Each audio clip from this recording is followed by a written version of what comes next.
Meus queridos amigos, companheiros de ideal espírita, queridos internautas que nos acompanham pela web Rádio Fraternidade, bom dia. Que as bênçãos de Jesus continuem a envolver os nossos corações em muita paz, em muita harmonia. É uma alegria para o nosso coração estarmos participando dos 30 anos do MESESG, envolvendo as nossas mentes no aprendizado junto ao Evangelho de Jesus. Aquela era uma tarde cinzenta. Em Jerusalém, o coração dos seguidores de Jesus encontrava-se amargurado. No entanto, mulheres piedosas e corajosas puderam ir ao encontro do sepulcro. Madalena, Joana e Salomé foram lavar o corpo de Jesus com os ungüentos, conforme mandava as tradições. E quando chegaram ali, a pedra estava rolada, o corpo não estava ali dentro, e uma voz foi escutada: aquele a quem procuram, aí não está. Um desespero invadiu o coração daquelas mulheres.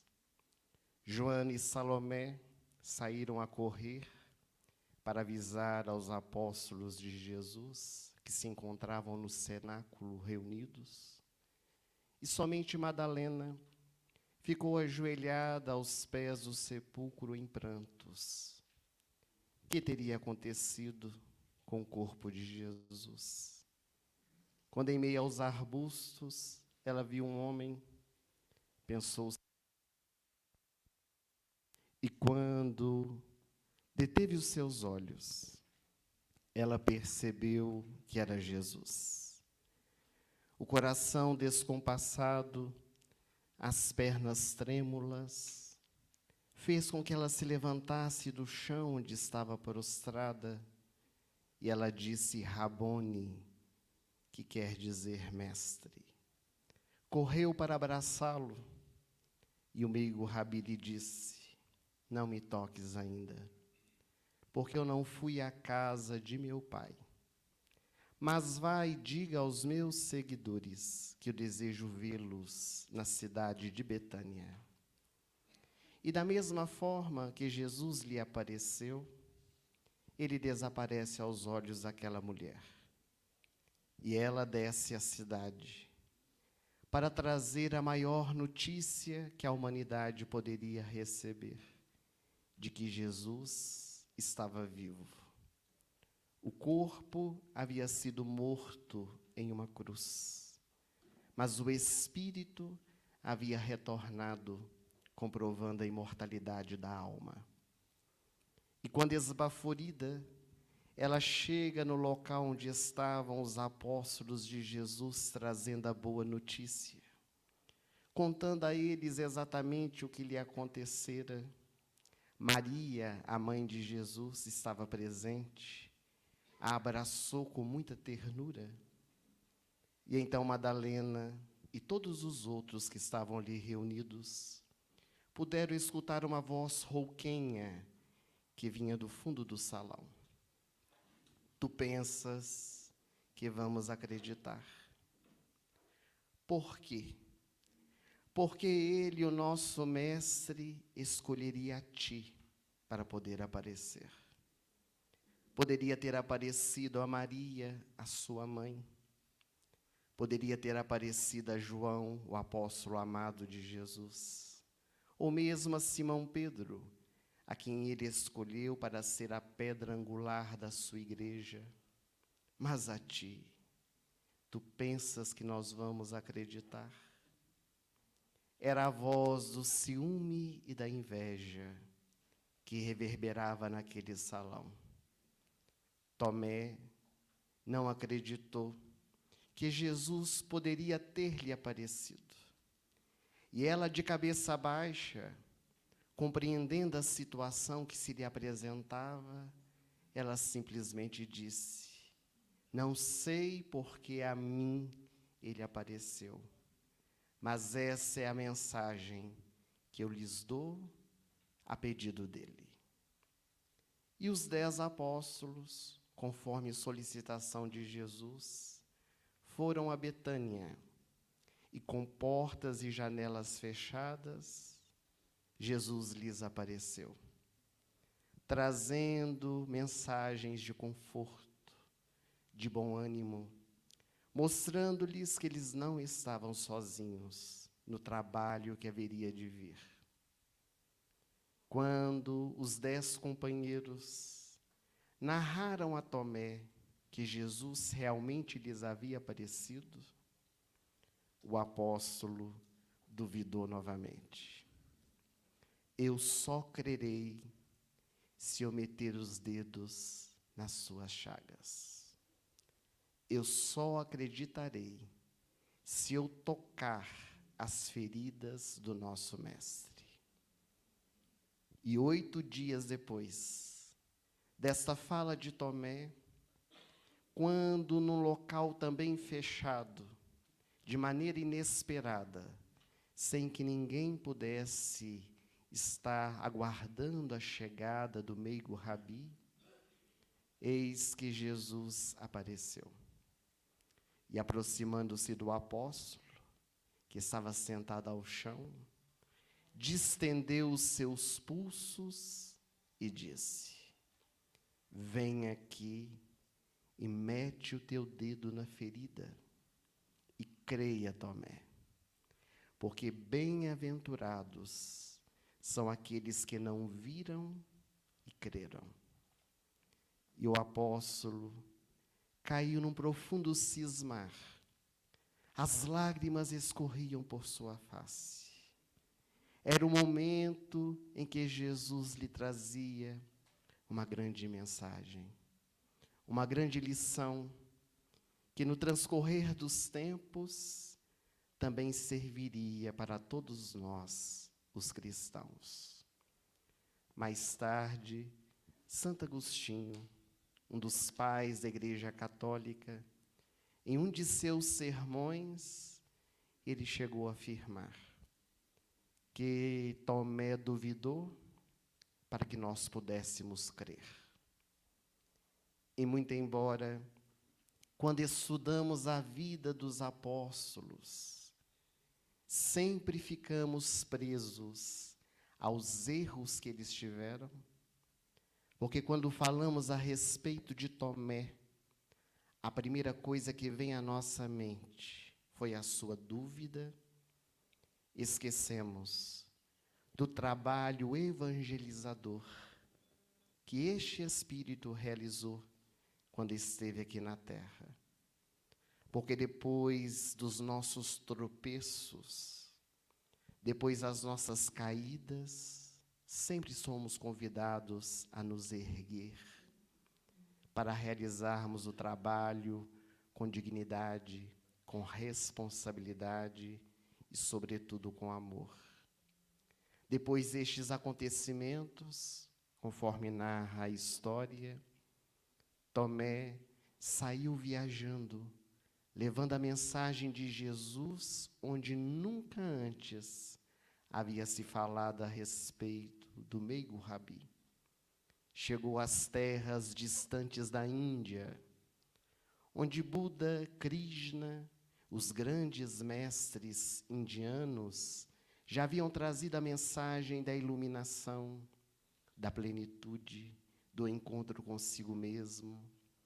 E especialmente na cidade de Madras, na Índia, Tomé fundou uma igreja, uma instituição, onde pôde conclamar a tantos a transformação, a renovação interior, a ponto de levantar entre aqueles que ali residiam um ódio aos seguidores do caminho. E amando do rei de Milapura, o rei de Madras, num dia em que Tomé estava pregando dentro da igreja, envolvido por uma pequenina, grande multidão, os soldados chegaram, mandando que ele calasse a sua boca. E Tomé falou mais alto. Pôde, no local em que ele havia fundado, trazer a mensagem com mais veemência, com mais amor.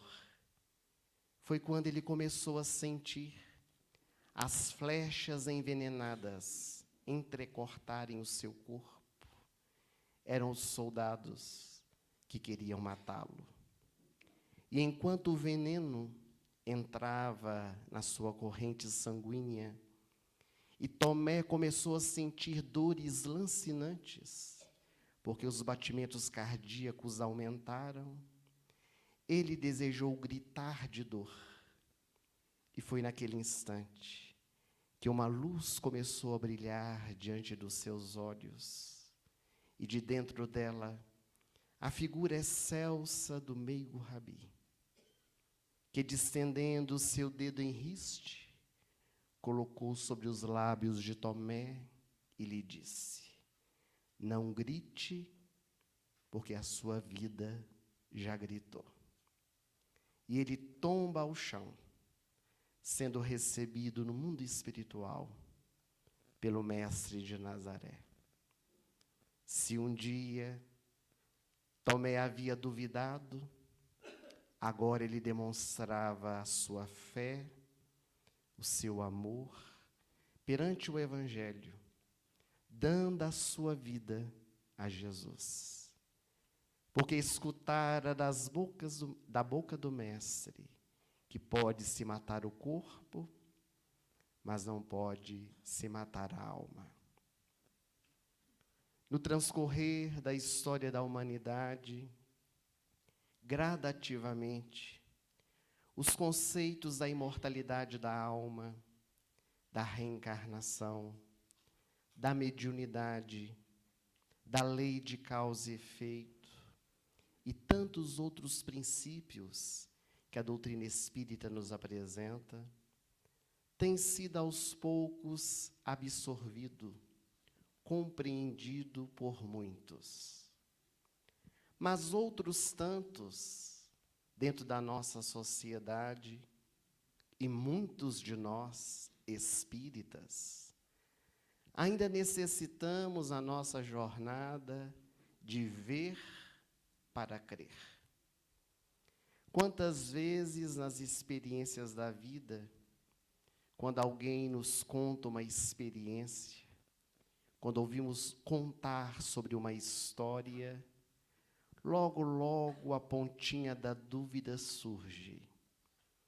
E no que diz a respeito dos aspectos espirituais, da mesma forma.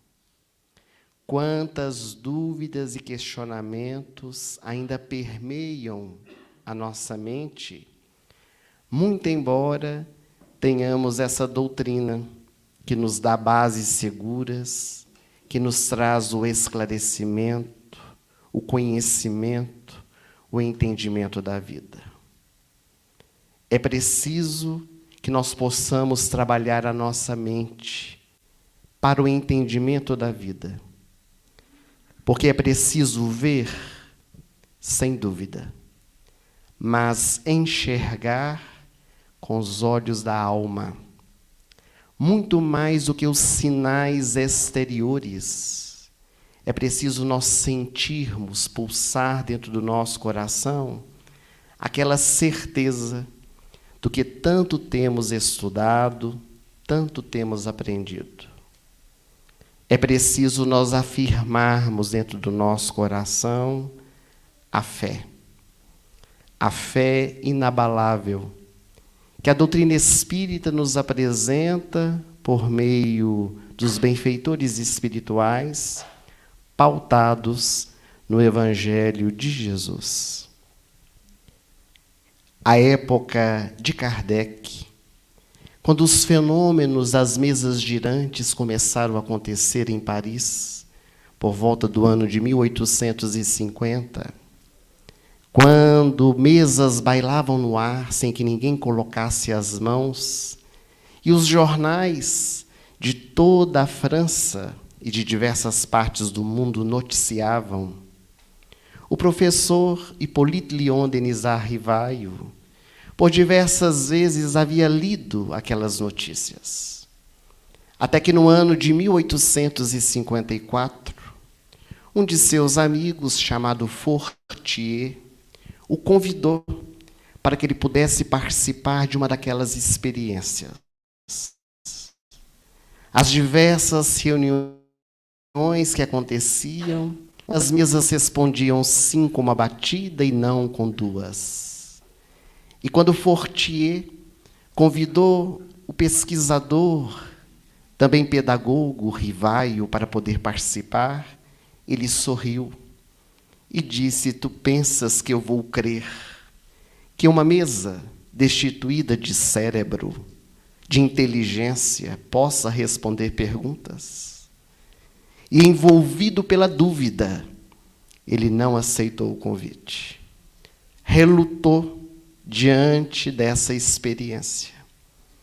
Até que na última terça-feira de maio de 1855, na mansão da Madame Plenet-Mason, o professor, com a insistência do seu amigo Fortier, resolveu participar daquele primeiro encontro. E quando ele viu, com seus próprios olhos, a mesa bailando no ar, ele quis saber do que se tratava. E muitas outras dúvidas advieram do fenômeno que ele enxergou. Se não fossem as dúvidas e os questionamentos que o professor Rivaio teve, talvez não surgisse a primeira obra da codificação, o Livro dos Espíritos, publicada 18 de abril de 1857. Porque foi por meio de perguntas, questionamentos, é que ele compilou essa obra, nos mostrando que nós espíritas podemos e devemos questionar, mas fazê-lo com bom senso, fazê-lo com responsabilidade, com entendimento, conhecimento, não uma dúvida por dúvida, apenas por lançar um questionamento, mas por querer compreender o fato em essência.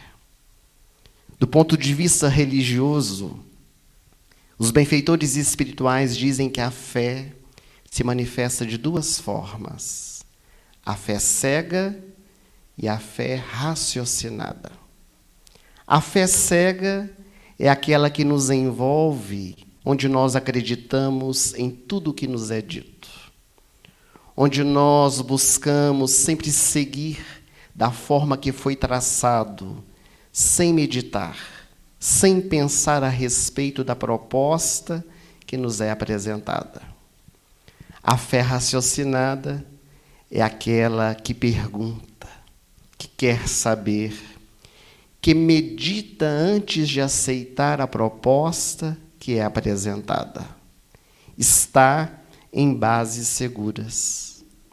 Em O Evangelho segundo o Espiritismo, no capítulo 19, item 12, nós vamos encontrar o Espírito de verdade nos dizendo: fé como sendo uma força de vontade direcionada para um certo objetivo, ou seja, a vontade de querer pode ser aplicada em todos os campos, material e espiritual.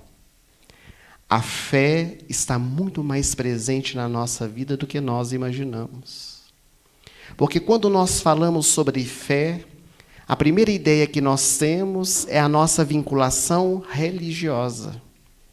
Mas a fé está além da religião. A fé é saber, não é crença. Rita Folker, uma grande pedagoga espírita, ela diz que há uma grande diferença entre crer e saber. Porque quem crê hoje deixa de crer amanhã. Quanta coisa nós criamos e hoje já não cremos mais. Quantas coisas nós cremos hoje e vamos deixar de crer amanhã. A sabedoria nós levamos conosco, para onde nós formos. Então a fé solidificada, ela nos apresenta caminhos, ela nos fortalece na nossa jornada. De tal forma que Jesus disse que aquele que tivesse a fé de um tamanho de grão de mostarda, seria capaz de movimentar montanhas. Que não são as montanhas as nossas Minas Gerais, feitas de terra, de pedras, mas as nossas montanhas interiores, os obstáculos, as dificuldades. E para isto, é imprescindível que nós tenhamos uma fé pouco comentada, que é a fé em nós mesmos. Quem não acredita em si, não acredita em mais ninguém. Se nós não acreditarmos nas nossas potencialidades, se nós não acreditarmos naquilo que abraçamos para a nossa vida, que somos capazes de alcançar, inclusive as coisas materiais, porque a fé humana, ela também se estabelece nas coisas do cotidiano, na conquista da casa própria, na compra do nosso carro do ano, na nossa viagem dos sonhos, porque nós estamos no mundo, fazemos parte dele. Mas é preciso não nos esquecer dessa fé que nos verticaliza com Deus, que nos liga com o Criador. E é esta que nos dá o sustento para a nossa jornada, para que nós consigamos verdadeiramente seguir vencendo a nós mesmos. A fé na doutrina espírita é uma conquista paulatina. É como uma semente plantada dentro do nosso coração que vai se desenvolvendo, vai desabrochando, criando ramagens, e como na parábola do grão de mostarda, oferece nas suas ramagens para que os pássaros façam ninhos. É o desenvolvimento gradativo da potencialidade da nossa alma para a nossa jornada evolutiva. E essa sabedoria, ela é conquistada por vivência. Tiago Menor, em uma de suas cartas, ele escreve que a fé sem obras é morta em si mesma. Há uma larga diferença entre teoria e vivência. E a vivência que nos fortifica, que nos mostra as certezas que temos, com as experiências que batem à nossa porta.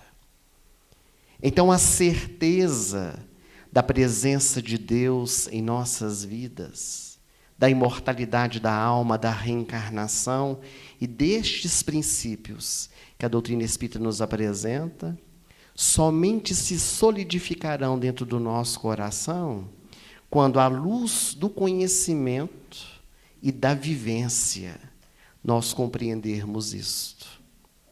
Porque, de uma maneira geral, todos nós dizemos que acreditamos em Deus e sabemos a lei de causa e efeito. Mas quando acontece na nossa vida um dissabor, quando a doença bate à nossa porta, quando a morte de um ente querido é arrebatado da nossa convivência, ai meu Deus, eu não mereço. Será que realmente eu mereço? Eu estou no MESESG desde 30 anos, desde a sua fundação, porque logo comigo. E nós assumimos essa postura da síndrome do coitadinho, do necessitado, de alguém que vive uma experiência que não merece, quando, na verdade, nós aprendemos com o Evangelho e com Jesus, que a cada um será dado segundo as suas obras. Ora, se Deus oferece a um que há de bom sem merecer, e para outro o que há de ruim sem que ele mereça, então Deus não sabe o que faz. Nós vamos ter que ensinar para ele, dar diretrizes ao Criador. A nossa vida é uma semeadura, onde nós vamos colhendo a cada instante. Mas essa manhã, nas nossas reflexões em torno do crer para ver, nós ainda temos um adendo no tema que nos foi proposto. Porque é o crer para ver nas experiências da mediunidade.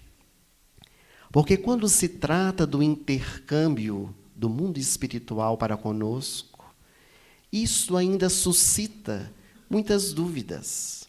Não apenas para o público que não é espírita, mas até mesmo no nosso movimento.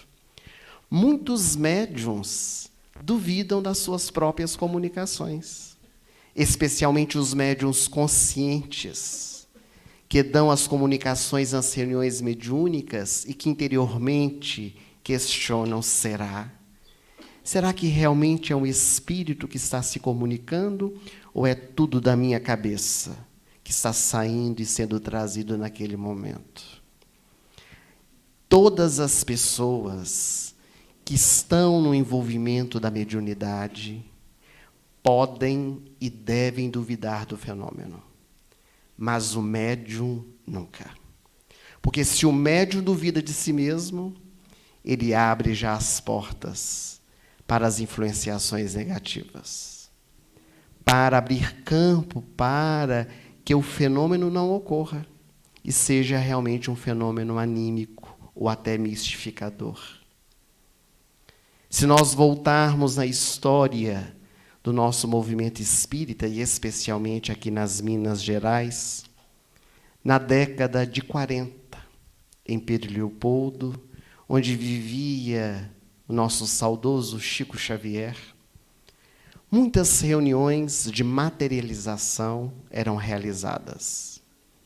Ali no Centro Espírita Luiz Gonzaga, muitas vezes com a presença de Peixotinho, o médium de efeitos físicos da cidade de Macaé, no Rio de Janeiro, que vinha ao interior de Minas para participar daquelas reuniões, espíritos tornavam-se visíveis a olho nu para todos que estivessem presentes naquela reunião.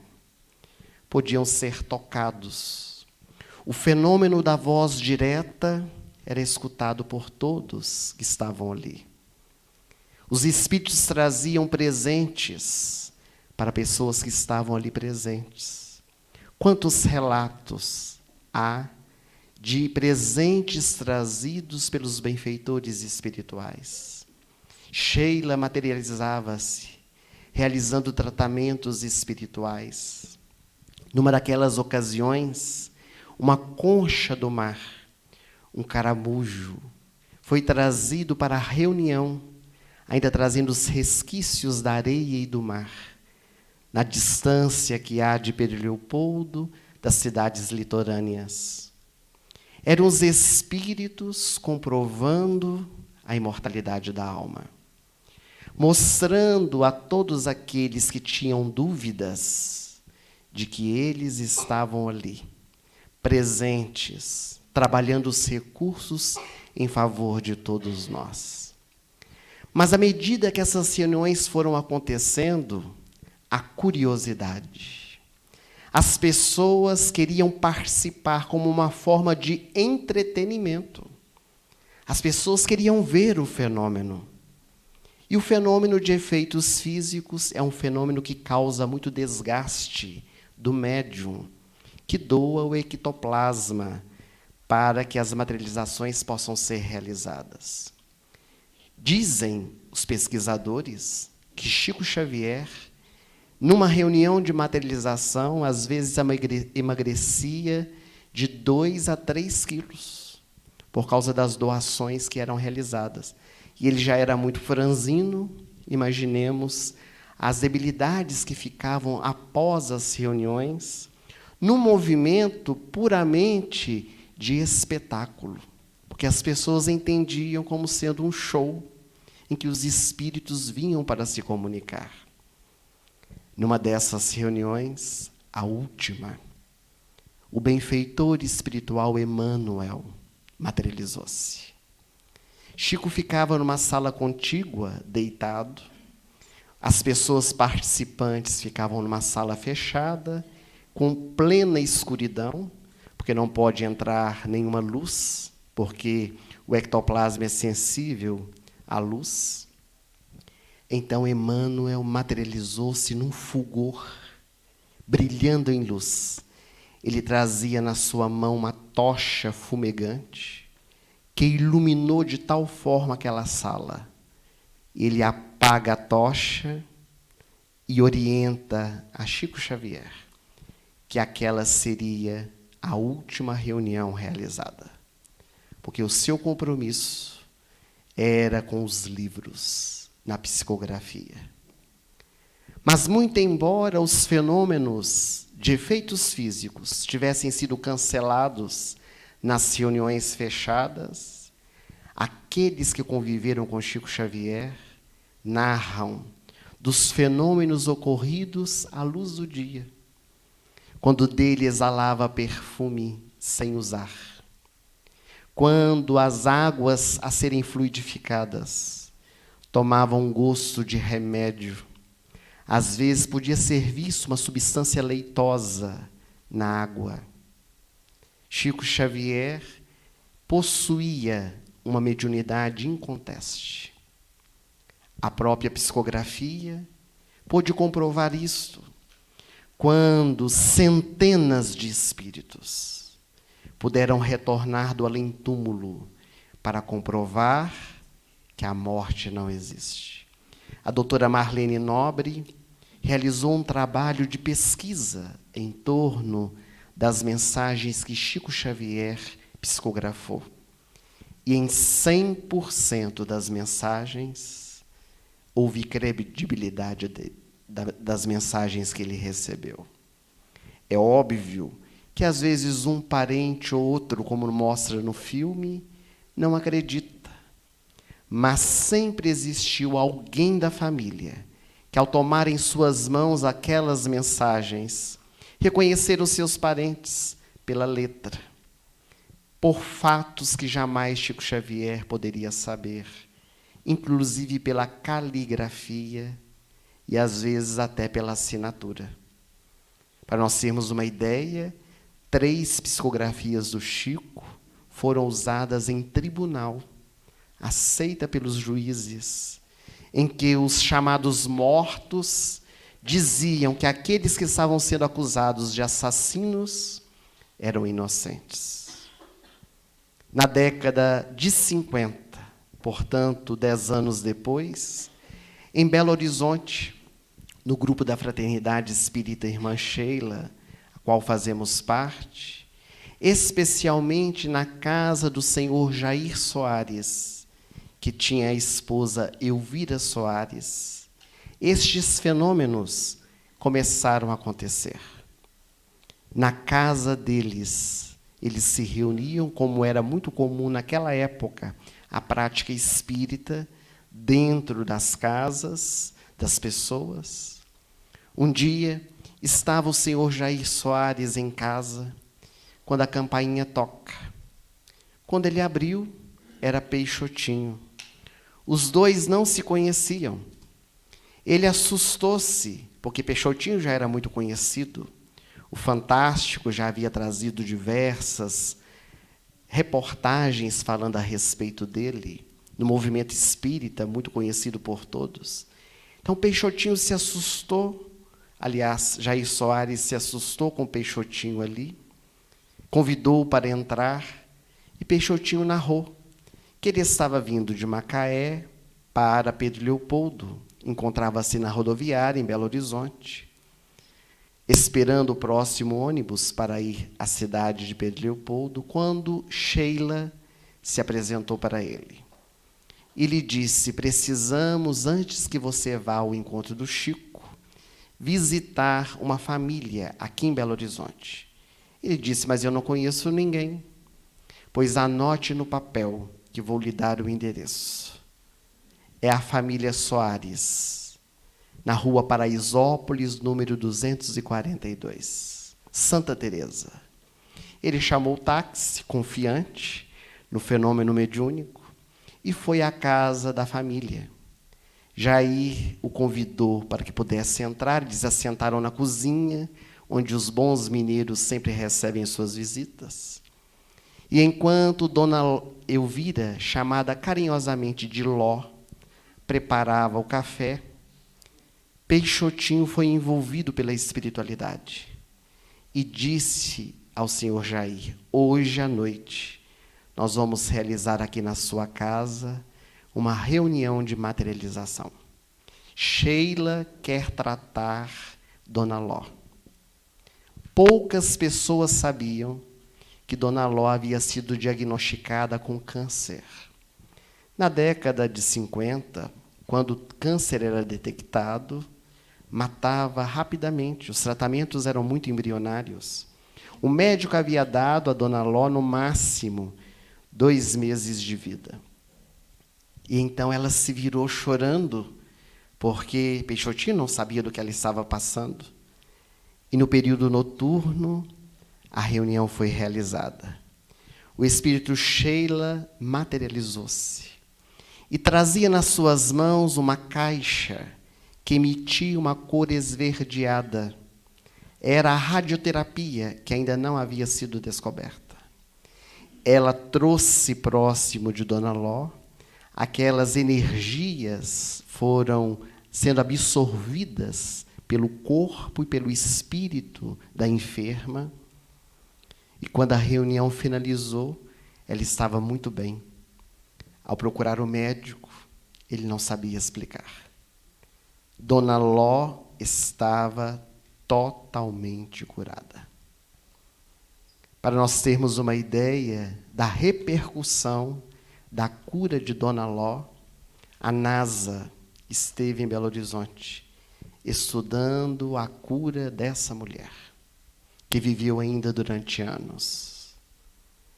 Então, os fenômenos mediúnicos sempre estiveram presentes, de forma ou de outra, trazem a sua constatação.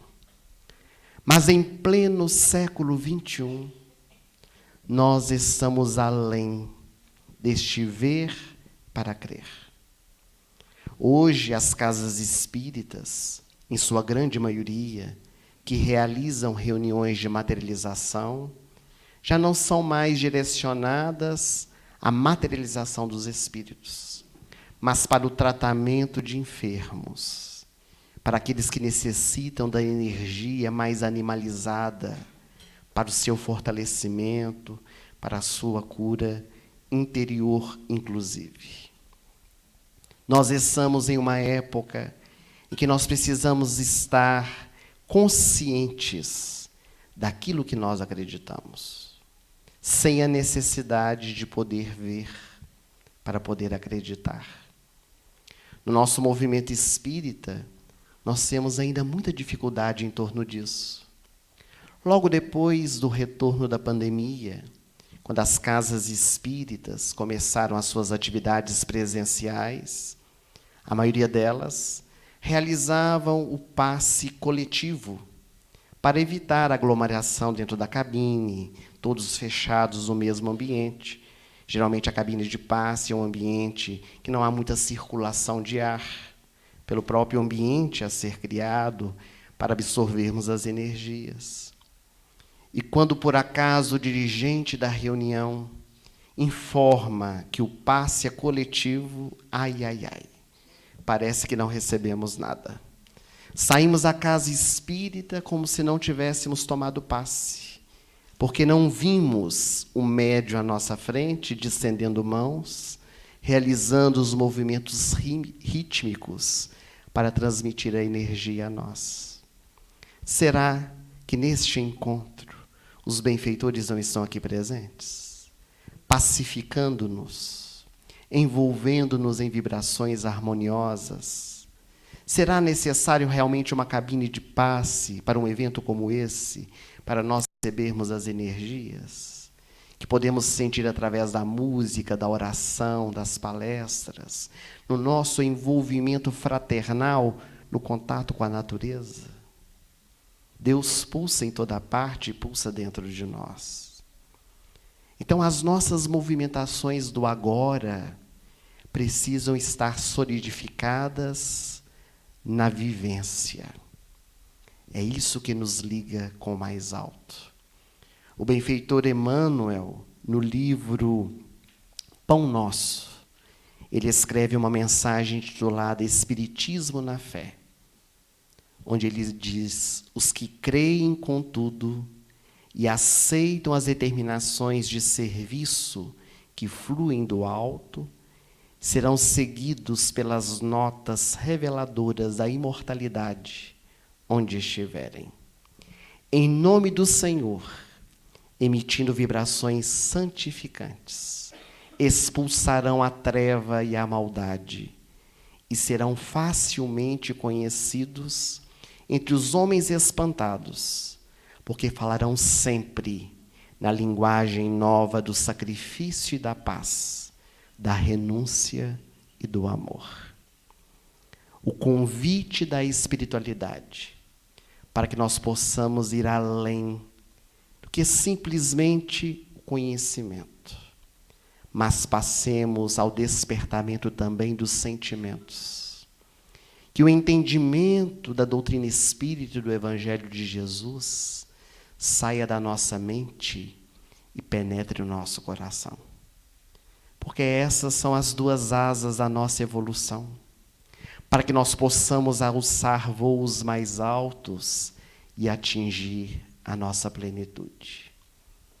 Nestes dias de trabalho, com a proposta do MECESG deste ano, que possamos escutar a voz suave e doce de Jesus a nos dizer: ide pregai. Levai a sua mensagem, a minha mensagem a todos os povos e onde se fizer necessário. Curai os enfermos, limpai os leprosos, expulsai os demônios, dai de graça, que de graça recebestes. Não levai convosco nem ouro, nem prata e nem bronze, somente o necessário para o caminho, em 2 alparcas, em 2 túnicas. Quando entrardes numa cidade, procurai uma casa que seja digna para vos hospedar. Mas se por acaso aquela casa nem a cidade vos receber, batei ali o pó das vossas sandálias e segui adiante, porque eu vos envio como ovelhas em meio aos lobos. Sede prudentes como as serpentes, mansos como as pombas. Os homens vos perseguirão, vos açoitarão, por mim e por minha causa. Mas aquele que perseverar até o fim, este sim será salvo. Que o ide pregai seja o nosso cântico nesses dias que passarmos aqui juntos, no trabalho de fortalecimento do nosso coração, para que nos tornemos os verdadeiros trabalhadores da última hora, da seara do Senhor, muito mais do que pelas nossas palavras, pelas nossas atitudes.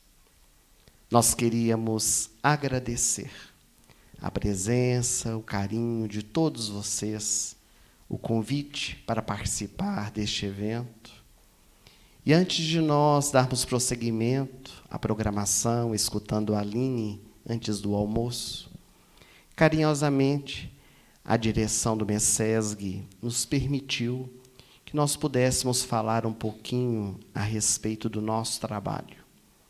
Nós fazemos parte de uma organização que se chama Fraternidade Sem Fronteiras.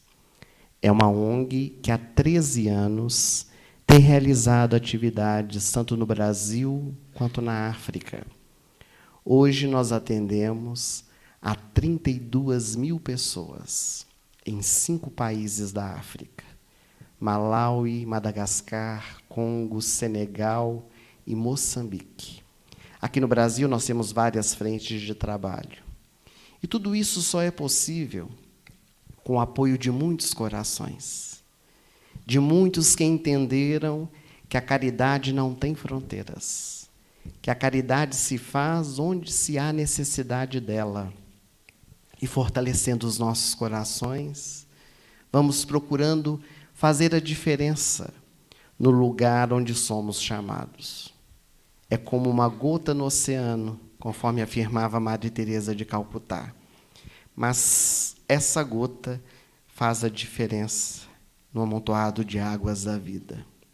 Todos nós sabemos que o continente africano é um dos continentes mais sofridos, onde realmente a dor, a miséria, a fome impera.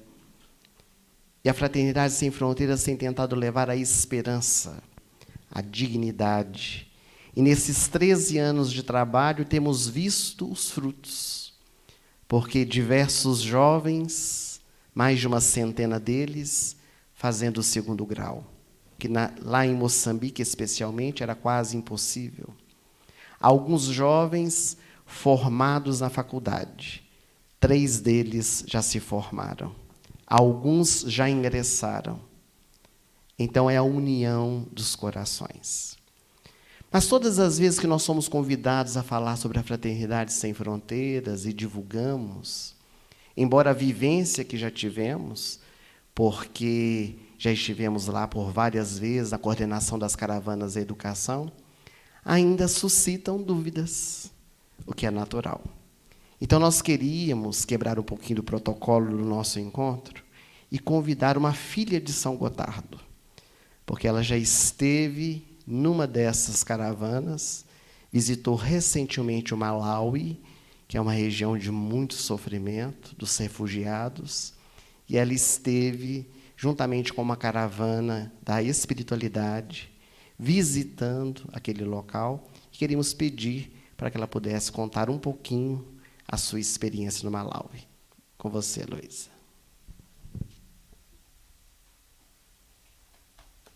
Obrigada.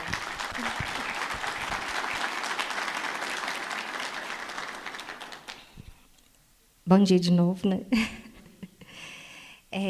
Eu agradeço o convite do Ellerson para falar um pouquinho sobre essa experiência que tanto toca o meu coração, que foi a oportunidade de ir até a África. Eu estive lá agora em maio. O coordenador da caravana é o Andrei Moreira. O Simão também estaria nessa caravana, mas infelizmente não pôde. Bom, além de romper barreiras, né, atravessar o oceano e encarar os meus próprios medos, foi um ato de conexão. E eu acho que isso é o que permite que nós estejamos juntos. Eu estive prestando atenção em todos os eventos que foram acontecendo comigo. Eu fui em novembro, em Uberlândia, participei do Congresso da Fraternidade, depois recebi o Ellerson carinhosamente lá em Araxá e fui sentindo esse sonho se aproximar do meu coração. Eu já era madrinha há muito tempo, já conhecia os projetos, né? Eu tive um sonho que me despertava para ir. A minha conexão sempre foi com o Malawi, o Ellerson com Moçambique. E assim a gente vai, seguindo os nossos passos, né? A nossa caminhada. Ir ao Malawi representou uma conexão diferente com Deus, porque eu sempre tive uma conexão muito forte com Deus. Mas estar lá me mostrou que eles têm uma conexão de esperança muito maior do que nós experimentamos. Porque na dor e no sofrimento de cada pessoa que a gente visitava, que pediu o consolo e que pedia a oportunidade do trabalho digno, para que elas possam alimentar os seus filhos através do projeto Mães do Campo, para que elas possam levar os filhos para a escola, na única escola gratuita dentro do projeto da Fraternidade Sem Fronteiras, é algo que nos toca profundamente. Para que nós víssemos, né, o centro de saúde de lá, construído recentemente, dando oportunidade para que essas pessoas tenham acesso a essa saúde. Em Dzaleka, no campo de refugiados, um lugar dentro de um país que é o 4º ou 5º país mais pobre do mundo, são acolhidos os refugiados, principalmente da República do Congo. Eles atravessam, no mínimo, 2 países para estar lá. Um lugar que foi projetado para acolher 10.000 pessoas, conta com 55.000. Desses, calcula-se que 20.000 são crianças, sujeitas a todo tipo de vulnerabilidade possível, E não só a fome, mas vários tipos de violência, a prostituição muito precoce e, às vezes, a única forma dessa mulher que vive nesse campo, mas não tem a oportunidade de concorrer a uma vaga de trabalho com os malauianos. Eles vivem para sobreviver ali naquele local da guerra, saem da guerra para se manter vivos, mas eles não podem concorrer com os malauianos, que já são muito pobres, né? Já têm necessidades muito primitivas. Então, eles são prisioneiros de um lugar. Então, eles se prostituem. E assim vêm os filhos, e a gente pensa, mas por que continuam tendo filhos? Será que não seria um projeto, então, de controle de natalidade, né, para eles? E aí a gente ouve as experiências que nos tocam profundamente. Se um filho vem, Deus ainda olha por mim. Então, são falas como essas que nos deixam profundamente emocionados, né? E se a gente fosse falar, a gente gastaria muitos dias, né? Mas o convite é para que nós possamos ir com aquilo que nos conecta à alma, porque as nossas orações chegam até lá, as necessidades são muitas, e eles também têm os louvores deles às 7 horas da manhã, todos os dias, para o povo do Brasil, porque é de onde vem a esperança maior deles. Que nós possamos conhecer os trabalhos, os projetos, né, apadrinhar e ir ao encontro daquilo que faz com que nós nos tornemos pessoas melhores e faz com que nós permitamos que o mundo também seja melhor por estarmos aqui. Eu fico feliz quando eu vejo uma madrinha, um padrinho com a camiseta. E é isso, assim, eu sigo à disposição para aqueles que quiserem conversar, ampliar os olhares e as emoções, com os abraços fresquinhos trazidos de lá, e agradeço a oportunidade do Ellerson de compartilhar um pouquinho da minha jornada, e especialmente do meu sentir em ter ido lá. Muito obrigada pela escuta.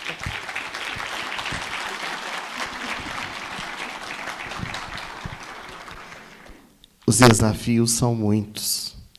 Essa semana, o Wagner, que é o presidente da Fraternidade Sem Fronteiras, divulgou pelas redes sociais da instituição um vídeo falando a respeito do Congo, onde a guerra civil ainda traz tantas dores e tantos sofrimentos, as crianças pelas ruas da cidade morrendo à fome, sendo violentadas, às vezes sexualmente.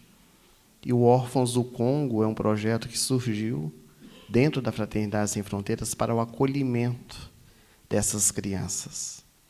E um vídeo que comoveu a muitos, inclusive uma das madrinhas da Fraternidade Sem Fronteiras, a Xuxa, que pôs nas suas redes sociais o vídeo, uma criança que foi recolhida, que há muitos dias não se alimentava. Quando elas chegam no orfanato, a primeira providência é o banho, a troca de roupa e o alimento. Através de um caldo reconfortante, já que muitos dias sem se alimentar, a comida sólida é mais difícil de ser deglutida. E essa criança, ela não aceitava a alimentação, tapava a boquinha, não queria de jeito nenhum comer. E então descobriu-se que ela estava com o aparelho todo digestório já fechado, por causa dos dias que estava sem se alimentar. E ela precisou ser levada ao hospital para alimentar-se através de sonda, um tratamento mais prolongado. Então, são situações como essa que são encontradas na África. E hoje, com a abertura do MESESG e a coordenação nos permite falar sobre a Fraternidade Sem Fronteiras, nós queríamos convidar a todos, dentro das possibilidades dos nossos internautas, para que possam somar esforços junto conosco. Aqui do lado de fora, do meu lado direito, esquerdo de vocês, nós temos um stand da Fraternidade Sem Fronteiras, além dos produtos que a fraternidade oferece, presentes para nós ofertarmos a nós mesmos e a pessoas que nós conhecemos, camisetas, boné, canetas, nós também temos a possibilidade de apadrinhar o projeto. Então, aqueles que quiserem, puderem, procurem o stand. A nossa equipe, com certeza, vai recebê-los com muito carinho. E, em particular, nós temos 34 livros publicados, entre livros para crianças e adultos. Estão expostos também aqui ao fundo do nosso salão.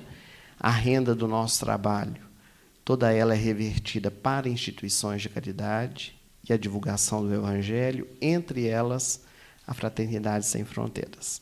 Para não nos alongarmos mais do que já estamos, queríamos falar só dos nossos 2 últimos lançamentos.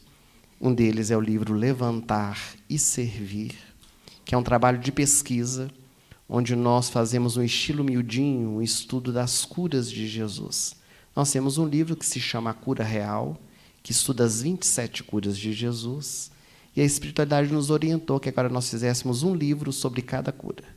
Então, o primeiro se chama Levantar e Servir, é sobre a cura da sogra de Pedro, onde nós vamos analisando cada um dos versículos. Um outro livro se chama Fala Sério, é um livro de perguntas e respostas, 123 canções em torno do sexo, que é um tema ainda muito tabu dentro da nossa sociedade, onde nós temos dificuldade de falar sobre ele, e o nosso intuito é quebrar realmente o muro, para que nós possamos falar de uma forma consciente, pautados na doutrina espírita, no Evangelho, na ciência, sobre estes temas que muitas vezes os jovens perguntam, que o livro é fruto de perguntas feitas por jovens. Para aguçar a curiosidade de vocês, fazer sexo é pecado? É errado? Devemos orar antes ou depois da atividade sexual? O que a doutrina espírita fala a respeito da prostituição? Existe alguma troca de energia durante o sexo? Os espíritos influenciam em nossas atividades sexuais? Então, perguntas como essas e tantas outras estão no livro. A Aline Charrade, que nos acompanha, ela é da cidade de Biúna, no interior de São Paulo, tem realizado o trabalho de divulgação do Evangelho por meio da música. Ela tem um pendrive com 130 canções gravadas, músicas populares brasileiras, religiosas, para nos elevar o pensamento ao mais alto. E, carinhosamente, ela dedicou a gravação desse pendrive para as instituições que também auxiliamos. Então, a sua voz pode ser levada conosco, para nós escutarmos na nossa casa, nas nossas viagens. Ela vai nos envolver, então, em 3 canções. Depois nós voltamos a palavra ao nosso companheiro que nos dirige para dar prosseguimento ao nosso evento. Infelizmente, não vamos poder ficar durante todo o nosso encontro do MESESG, por causa de atividades em Belo Horizonte, mas desejamos que esse encontro seja de paz, de harmonia, de luz, confraternizando os nossos corações. A nossa gratidão.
Maria Santíssima, envolva todos nós no teu manto sagrado, abençoando a todos, e que daqui possamos levar em nossos corações a paz, a esperança, a fé, o amor, a caridade pura. Que assim seja. Graças a Deus. Muito obrigada.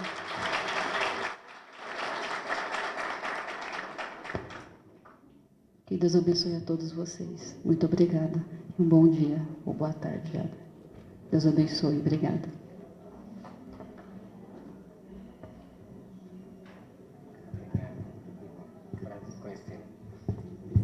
Pessoal, então a gente passa agora para o almoço, 1 horinha, 1h30, de volta aqui para a próxima palestra, tá bom?